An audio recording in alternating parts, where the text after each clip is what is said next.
তো hello guys, ভাগ্নি আজকে যাইতেছে বাড়িতে স্নান করার জন্য।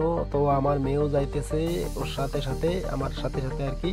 তো চলো গাইস, আপনাদেরকে দেখাইতেছে আমাদের এখানকার অষ্টমী স্নান মেলা। তো ফাইনালি চলে আসলাম মেলায়। তো এই যে বাবা গদাধর নদী, এখানে সবাই স্নান করবে, আমরাও আসবো স্নান করতে। আপনারাও পারো যদি আসো।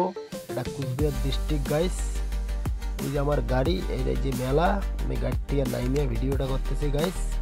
আর জায়গার নাম নাডাবাড়ি চৌপতি বলে। सब क्या देखना पड़ रहा है। अच्छा है मैं अंधा हूँ। নাডাবাড়ি বলে, সরি। তো এটা কুচবিহার ডিস্ট্রিক্টে হয় মেলাটা আমাদের বাড়ির পাশে, বেশি দূর না। আমার মেয়ে যে বসে আছে, ভাগ্নি বসে আছে গাড়িতে গাইস, আমি ভিডিও করতেছি গাইস। এই যে বাবা গদাধর মন্দির, এই যে মন্দিরের সামনে প্রচুর লোক, মানে ভক্তরা বসে আছে। বহুত দূর দূর থেকে লোক আসে গাইস এখানে স্নান করার জন্য। তো গাইস মেলাটা কিরকম লাগলো বইলো। এই যে ভক্তরা বসে আছে গাইস মন্দিরের সামনে। এই রাস্তার উপর দিয়ে যাবো গাইস আমরা ভাগ্নির বাড়িতে। তো ফাইনালি আমরা চলে আসলাম ভাগ্নির বাড়ির সামনে।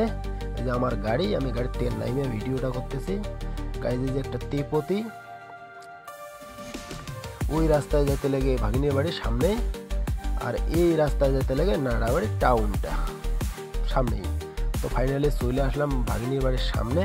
এই যে আমার গাড়ি এখানে রেখে যাবো ভাগ্নির বাড়িতে। এই যে আমার জাইম্বু, মানে ভাগ্নির বাবা টাকলু বাবু। ওই যে আমার মেয়ে আর ভাগ্নি চাইতেছে বাড়িতে, আমরাও যাইতেছি। এই যে আমার জাইম্বু টাকলু বাবু, আমিও টাকলু, জাইম্বু টাকলু। তো গাইস এই যে আমি কি মুখে ঢুকাইছি কত, গুটকা খেয়ে গিয়ে আমার দাঁতগুলো শেষ গাইস। তো গাইস ফাইনালি চলে আসলাম আমরা ভাগিনীর বাড়িতে। ভাগিনীকে বললাম, ভাগিনী চেয়ার লাগবে না, বসবো না, চলে যাব, লেট করবো না। লেট করলে পরে ওইদিকে যাইতে পারবো না, প্রচুর লোক হবে, ভিড় হবে, গাড়ি নিয়ে বাইরে যেতে পারবো না। তো গাইস বাড়ি ফাঁকা, দিদি আমার একটু কাজে আছে মানে বাইরে। তো ফাইনালি আমরা বাইরে হইলাম বাড়ির থেকে। আমরা এখন বাড়ির দিকে যাইতেছি। এই যে টাকলু বাবু মানে জাইম্বু আমার সাথে যাবে মেলা অবধি। এই যে বসছে গাড়িতে, আমরা এখন রওনা দিলাম মেলার দিকে গাইস। তো গাইস মেলাটা কিরকম লাগলো বুঝলো। হ্যাঁ গাইস, আর একটা কথা না বললেও না হয়। তো গাইস, তো আপনারা আমার চ্যানেলটা সাবস্ক্রাইব করার জন্য ধন্যবাদ। আমার এইভাবে পাশে থেকো আর লাইক করো। লাইক করলে কি হয়, কত ভিডিও করার আগ্রহটা বাড়ে। তো গাইস আমার মেয়ে কীরকম ড্যান্স করে কমেন্টে বইলো। এইভাবে পাশে থেকো।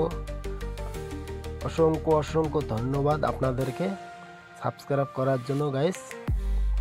এই ছোটো ভাইটার পাশে থেকো এইভাবে। আর আপনাদের দয়ায় আমি যেন এইভাবে চলতে পারি, আপনারা আশীর্বাদ করো এই ছোটো ভাইটাকে, আমি যাতে এইভাবে চলতে পারি গাইস। আপনারা আশীর্বাদ করো আর ভালো থেকো, আমাকে আশীর্বাদ করো, আমি যাতে এইভাবে চলতে পারি আপনাদের দয়ায়। সাবস্ক্রাইব করার জন্য অসংখ্য ধন্যবাদ। ছোট ভাইটা নিকোষ করে বলছে আপনাদেরকে অসংখ্য ধন্যবাদ। দাদা, দিদি, বোন, ভাই সবাইকে, বিশেষ করে দাদা দিদিদেরকে অসংখ্য ধন্যবাদ। আশীর্বাদ করো ছোট ভাইটা, আমি যেন এইভাবে চলতে পারি আপনাদের মাঝে, আপনাদের মাঝখানে আর কি। আমার দুই মেয়ে আর আমি আর আমার বউ, আমার মা আছে, মা বাইরে আছে একটু কাজে আর কি। তো আমার বাবা নাই, 2010-এ মারা গেছে। আর আমরা 3 ভাই 3 বোন গাইস। এই মেলাটা দেখার জন্য ধন্যবাদ। মেলাটা কীরকম লাগলো বইলো কমেন্টে। তো আমরা ফাইনালি চলে আসলাম মেলার থেকে বাইর হবো আর কি। আমার মেয়েকে বললাম, মেয়েকে ক্যামেরাটা করতে। ওই যে মন্দির গাইস, আমার মেয়ে পিছন থেকে বসে ক্যামেরা করতেছে। এই রাস্তার উপরেই হয় মেলাটা গাইস, মেন রাস্তার উপরে। এই যে এখানে স্নান করবে সবাই, একটু পরে আমরাও আসবো স্নান করতে এখানে। আমি গাড়ি চালাইতেছি গাইস। আমাদের এইভাবে এই যে আমাকে দেখে হাসতেছে দিদি ভাই। তো গাইস এইভাবে পাশে থাকার জন্য ধন্যবাদ। আবারও বলতেছি সাবস্ক্রাইব করার জন্য ধন্যবাদ, অসংখ্য অসংখ্য ধন্যবাদ।